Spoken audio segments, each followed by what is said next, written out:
If you ask an older generation why young Americans can't afford homes, you'll usually get the same answer. They'll tell you it's because you spend too much money on iced coffee, Netflix subscriptions, and the infamous avocado toast. So let's do the math.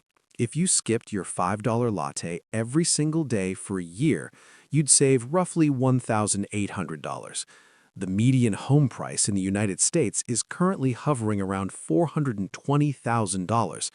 To save a standard 20% down payment just by skipping coffee, it would take you roughly 46 years. The reality is, the American dream of home ownership isn't dying because you're bad with money. It's dying because the game has been rigged. The board has been flipped, the pieces have been glued down, and three major villains have stolen the bank. Today, we are going to explain the housing crisis like you're five. We're going to look at the three forces destroying the market and answer the terrifying question, will you be renting forever? To understand how bad it is, we have to look back at the golden age. Let's travel back to 1960. In 1960, the median American home cost about $11,900. The median household income was about $5,600. That means a house cost roughly 2 times the annual salary.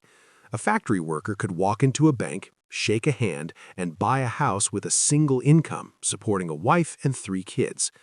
Fast forward to today, the median home price is over $420,000, but the median household income is only around $75,000.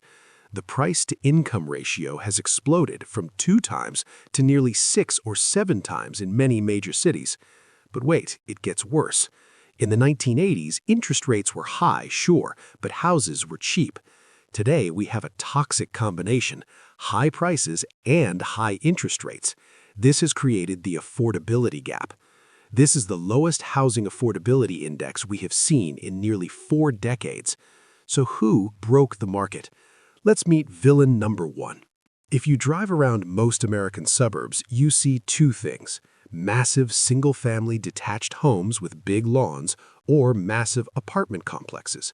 You rarely see duplexes, townhomes, or cottage courts anymore. This is called the missing middle. Why don't we build affordable starter homes anymore? Because in 75% of residential land in most U.S. cities, it is literally illegal to build anything other than a single-family detached house. This is called single-family zoning. It was designed decades ago to keep neighborhoods quiet. Today, it means builders can only build expensive McMansions because those are the only things that turn a profit on expensive land. After the 2008 crash, the U.S. stopped building. We underbuilt for a decade. We are currently short anywhere from 3 to 6 million homes. Supply is low, demand is high. Basic economics says prices go up.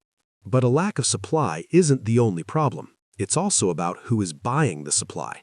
Historically, you were competing against other families to buy a house, maybe the Smith family or the Jones family.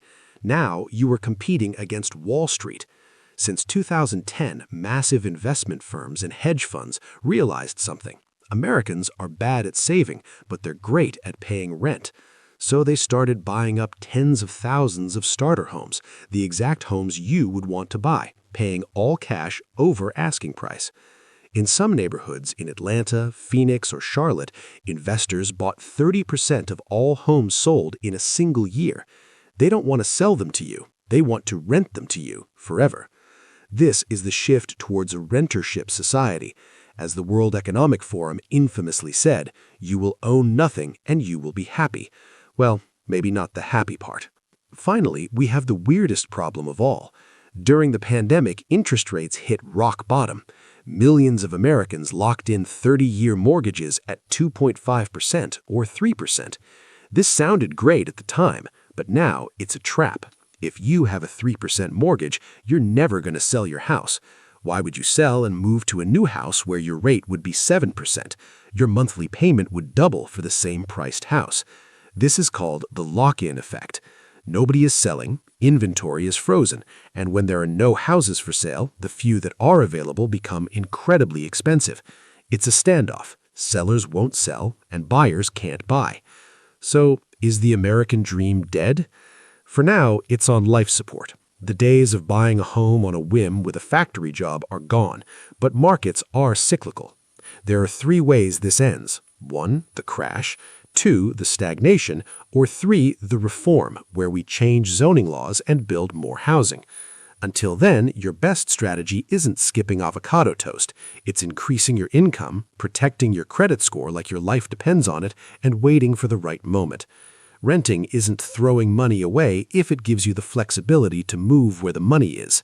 If you want to understand how the rest of the financial system works, make sure to subscribe. We explain the complex stuff so you don't stay broke. Thanks for watching.